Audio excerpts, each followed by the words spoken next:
This is live, this is breaking news. Julius, you're watching history. You too. Alright. Are you ready? Is it recording? Just go. I'll cut those parts off. And we'll just go. The beginning of history, right here in my hands. Is criminality a class issue in America?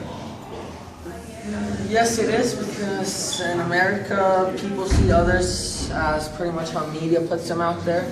If in the media you see people being racist or putting minorities down, and you are, what would say, an Anglo or a white person, you would be like, oh, I should be like that. When you're not the one choosing who you should be like, you're just there. Is there a systematic nature of oppression that determines the fate and future of certain people before they are even born? I believe there is, because if you're born into a rich family, you're born with a few steps in life meant for you. And if you're born into a poorer family or into a criminal community, you're probably ain't going to end up right there unless you have the guts to get out of that and pretty much work for yourself. The come up. Eminem. Who is affected by it? Well, minorities are mostly affected by it, and foreigners that the media puts them as trouble, like we could say Arabians or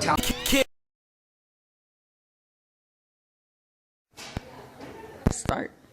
Okay, so is criminality a class issue in America?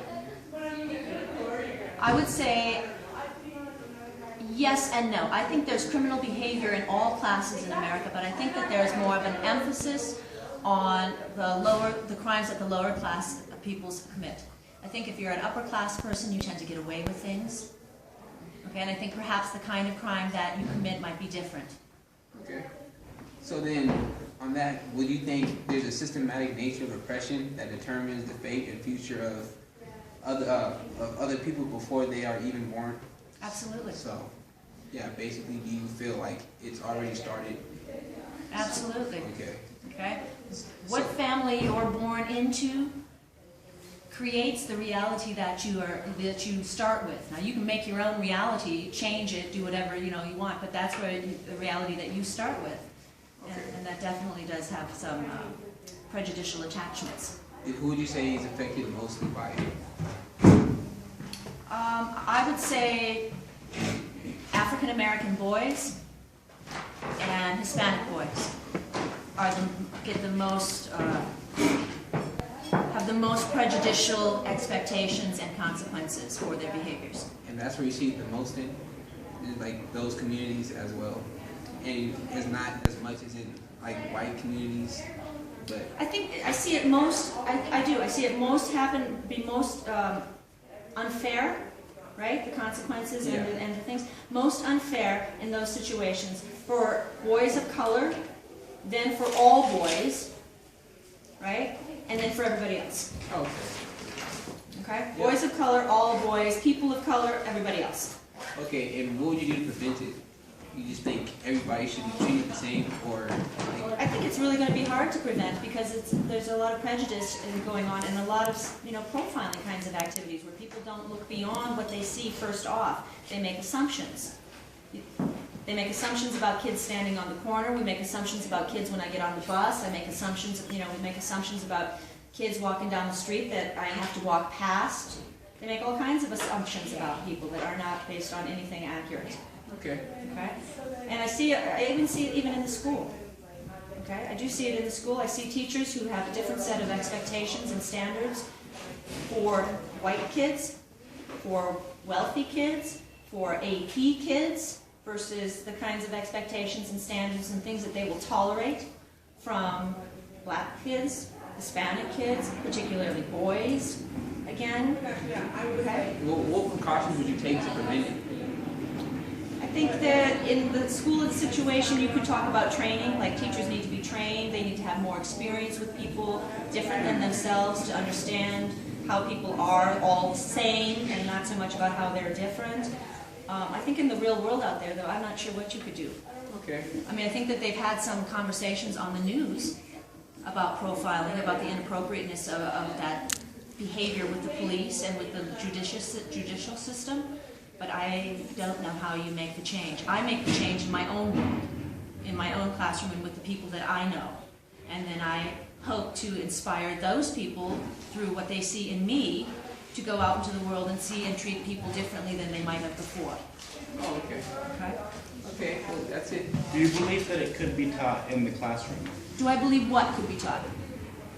to avoid it?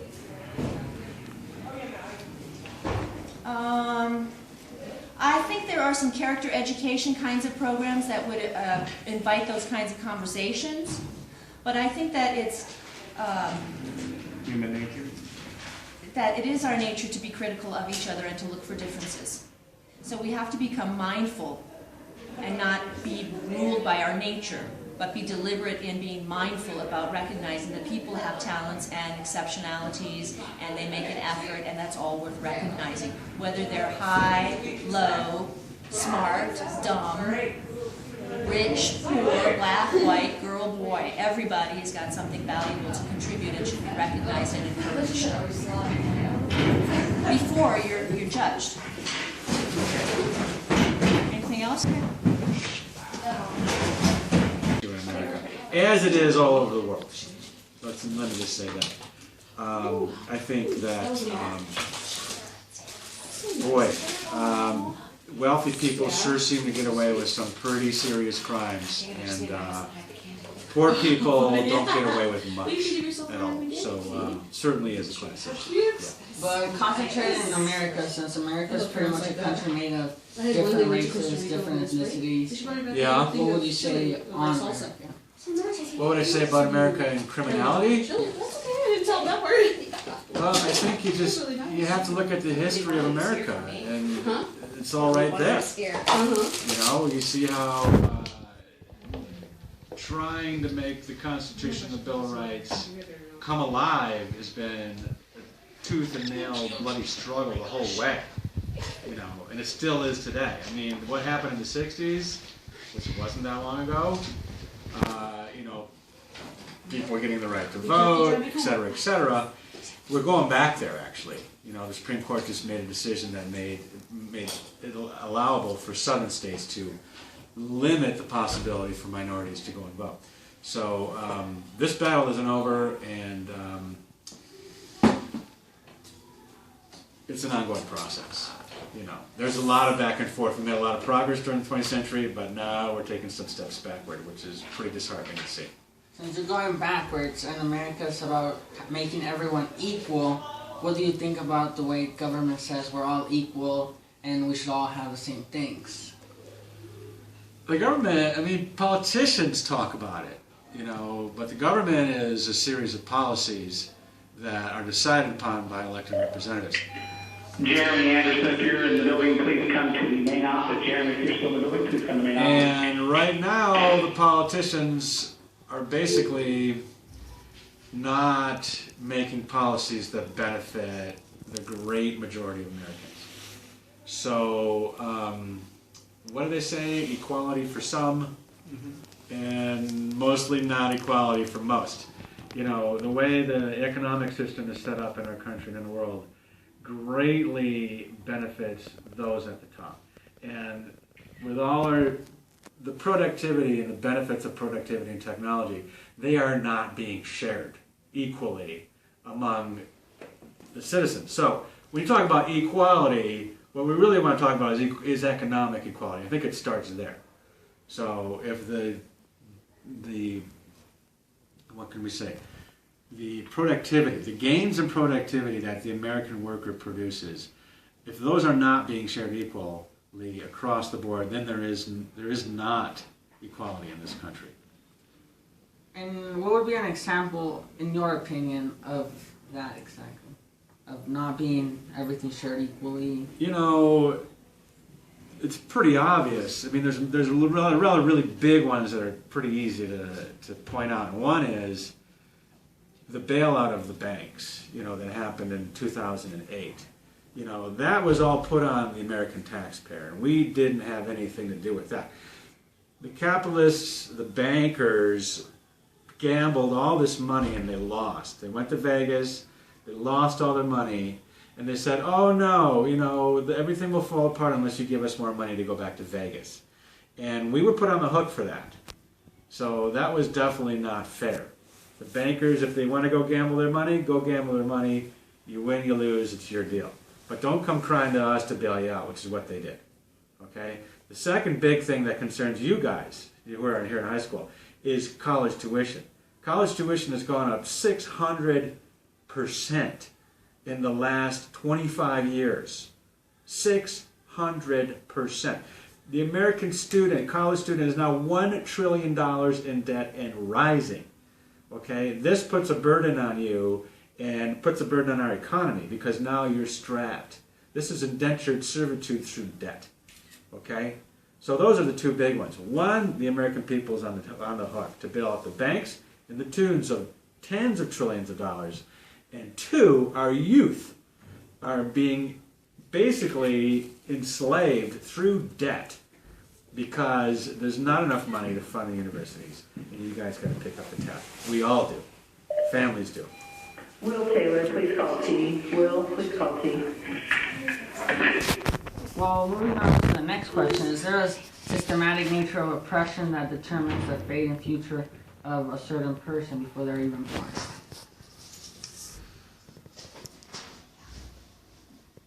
From my experience, the answer is yes.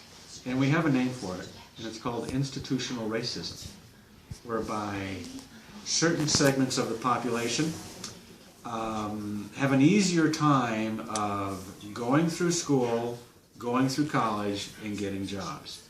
And the other segment of the population, other segments of the population have a much, much harder time. Okay? And you see it in a number of different ways. Has anybody ever heard of driving while black? Okay, well, guess what? You know, it's not a myth. It's true that there's a gazillion and one incidents. I don't know, I'm a white guy. So, but I read about it, I try to be sensitive and aware of what my fellow human beings are going through. So, it's pretty clear that we have an issue. Now, when you go individually from one policeman or one judge or one politician to the other, it's on a case-by-case basis. You can't just say the cops are racist, you know. But taken all together, there's a problem. That's still happening. If a third of young African-American males are going through the prison system, there's an issue. You can't just say they are predisposed to criminality. That's not true. Okay, being a white teacher, how do you feel about teaching students in your classroom, since you said it all pretty much starts at the bottom with their education and how far they could go into it? How do you feel that you could improve, or you are helping everyone in the classroom? I try to treat everyone fairly, okay? And I try to be sensitive to what our cultural backgrounds are.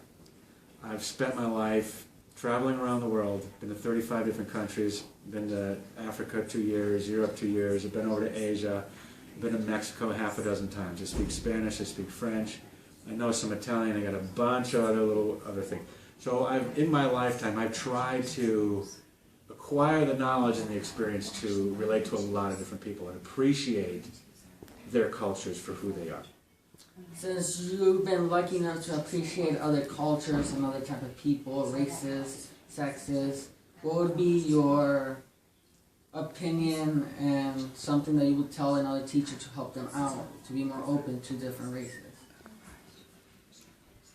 I don't like to preach at anybody, you know, so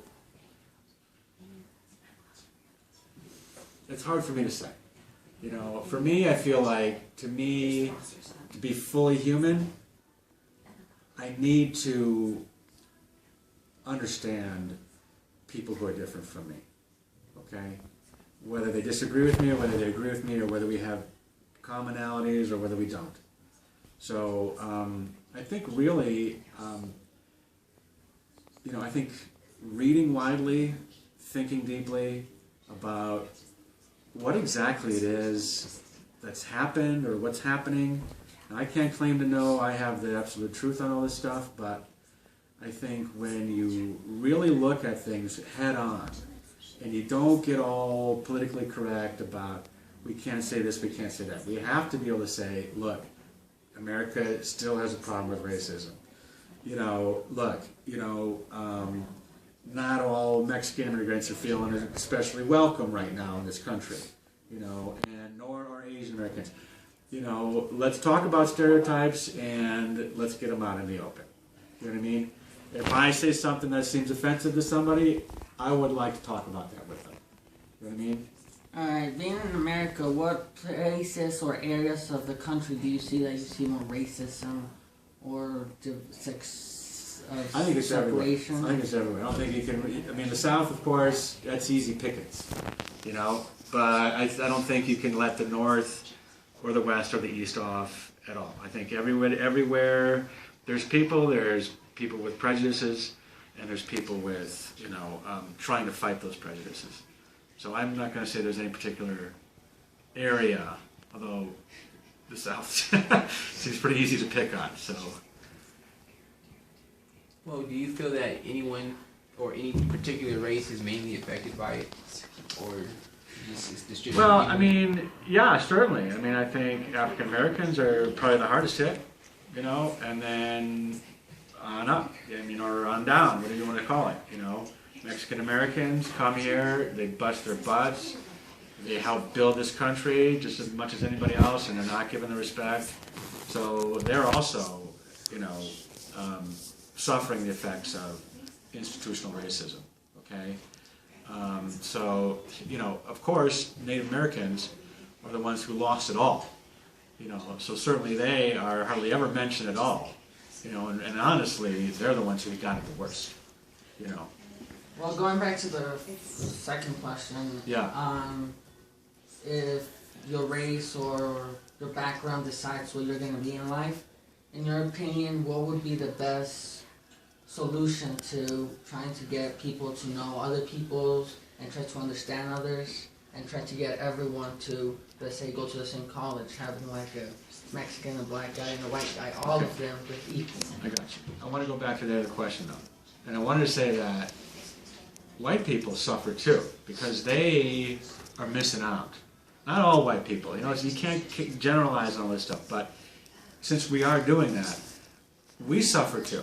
Because that hatred and that prejudice and that blindness prevents us from having as good a life as we can get. It's not just about stuff, it's about relationships with people. So everybody suffers, you know. Now I'm sure the millionaire suffers in a different way than the guy who's got nothing, but I just wanted to add that in. Okay? Now as far as getting everybody together, it's the economic system. You know? They talked about it 150 years ago, and it's still true today. You know, if the economic system is skewed towards the 1% getting 95% of the gains, then there's no way we're ever going to get there.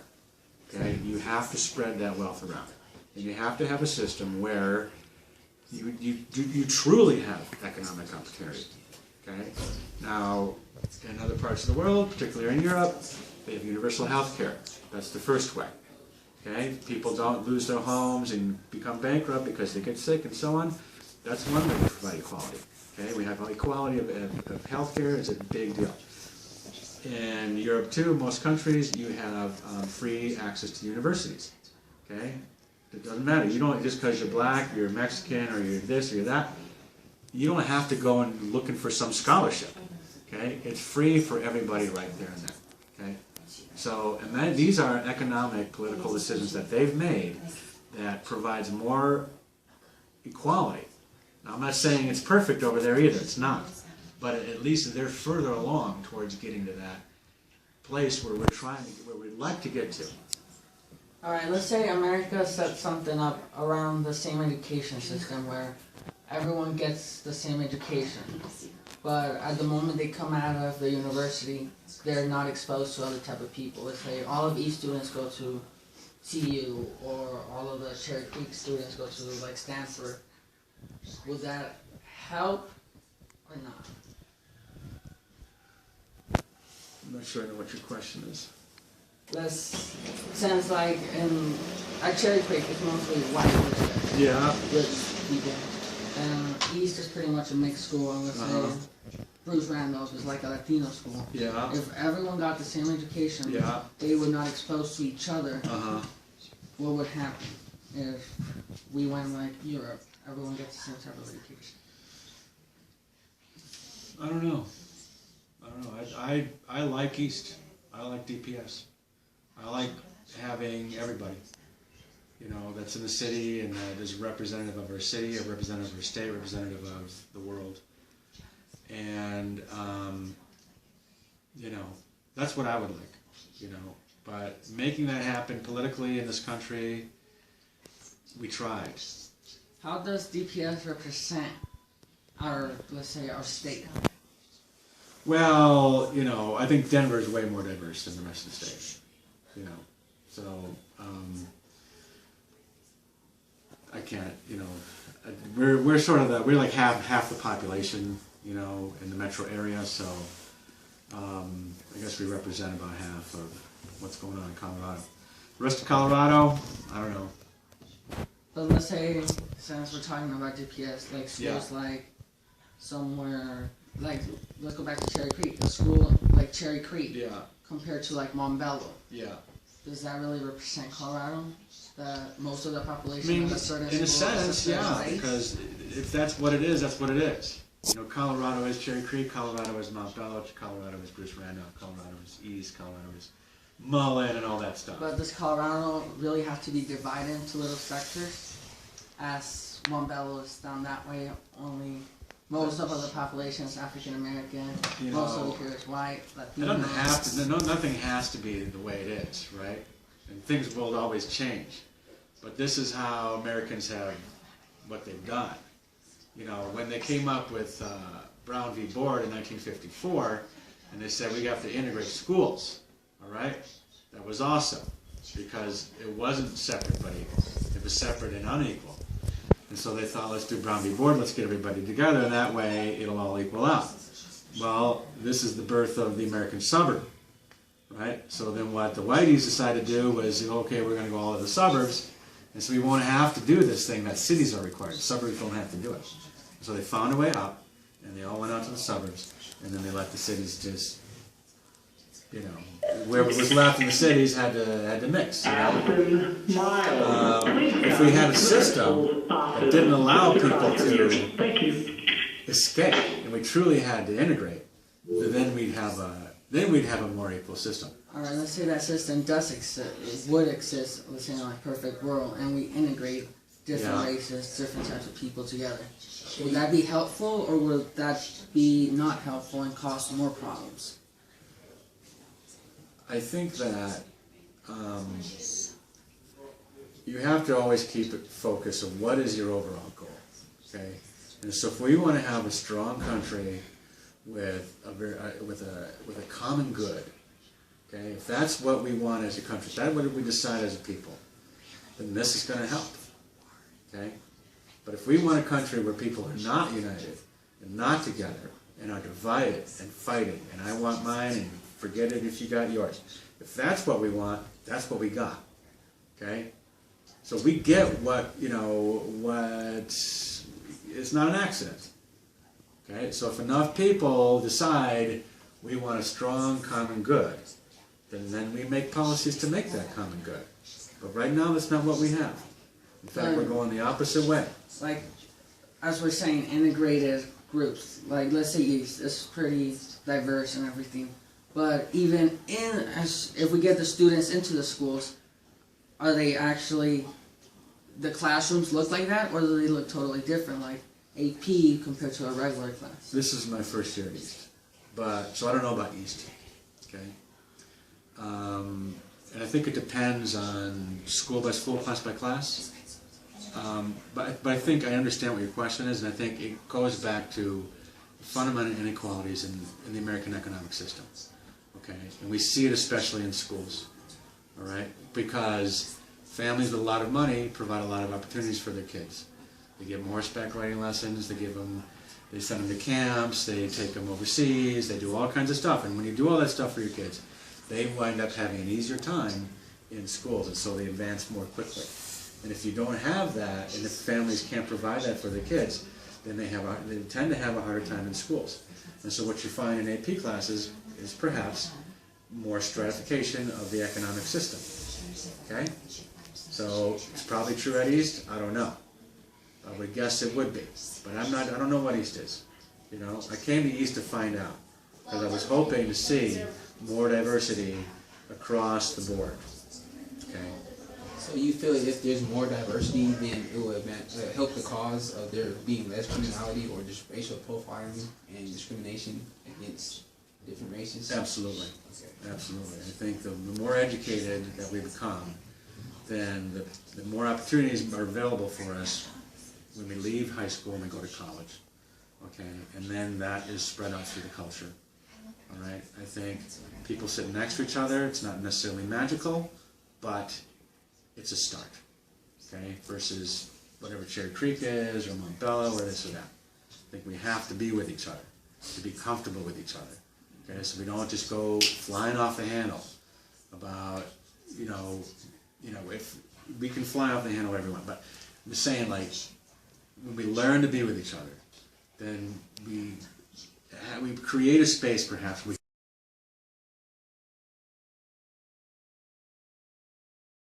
Okay, why do you think that? Well, I mean, there's just a lot of evidence that it goes on. You see a lot in the news about minorities getting treated differently by police and white people, and it's real. Like, you can't debate it. In more lower class areas, I think there's definitely a lot more police work that doesn't go against the book, or goes against the book. Okay. So, do you think, like, criminality is predestined? So, like, basically, since I'm a black male, am I, like, born already just to do, like, bad things, and that I'm supposed to just be a part of gangs and stuff, and not contribute anything? You don't think it's predestined at all? No, I mean, look at Chino. He's not a gangbanger. I am not a gangbanger. I don't think it's predetermined. I mean, you're a good example, is what I'm trying to say. Okay. Chino's a good guy, you know? So do you think that it's affecting America and bringing our society down? What? Like criminality? No, criminality. You think it's like a bad thing and it's like hurting our nation? Yeah. Or Well, yeah. No, I think so. and what do you think we should do to prevent it? What precautions do you think are necessary to take for us to, like, get rid of that stereotype and racism in the U.S.? Well, I think the media has a lot to do with it. You know, there's a lot of movies where black people are, a lot of times we put it in the villain, and a lot of times it's what we watch, and there's a lot of stereotypes in the movies that we watch just by the way that they act. And I think that, these companies want them to act like big movie companies, like DreamWorks and not DreamWorks, like, what I think a lot is the media is what we see. Get out of here, brother. Okay, so yeah, that's basically it. And thank you for your time. Is criminality a class of Yeah, I think so. Why? Because a lot of people in poor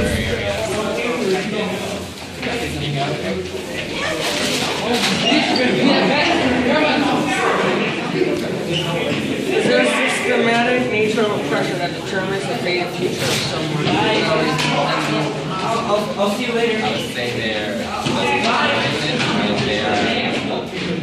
environmental factors that take place. What type of environmental factors would you say? Just ways of keeping with little opportunity to get out, so they resort to other means. Do you think the media has something to do with this? Not really. I wish they would kind of out. Kind of from the Point what out? The good parts of it, or? try point to out fix the it. kind of bias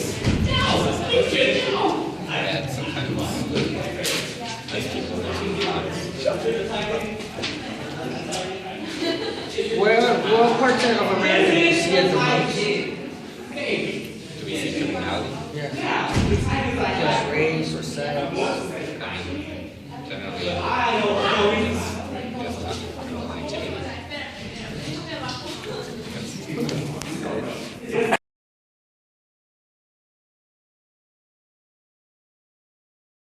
Me voy a ver demasiado clear. Is there a systematic nature of oppression that determines the fate and future of certain people before they're even born? Yes. Why? Because in this country, you see as your ethnic origin could change the way your education will be you're gonna finish high school or you can go to the college. Your legal status can stop you from go to get a better job or get a better education. Is criminality a class issue in America? Yes, they judge you. Sometimes they judge you more for where you came from, or your ethnic, or your race, instead of judging you the same for the whatever crime you did. Do you think the media has something to do with this? Yes. Why? Well, they can media can change everything. You can go with the masses. Media goes with the masses. They work with the masses, and that help could change the message that just a little group wants to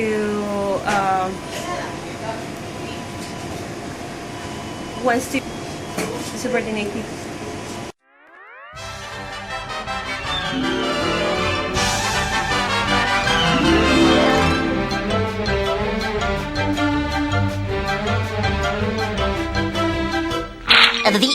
That's all, folks.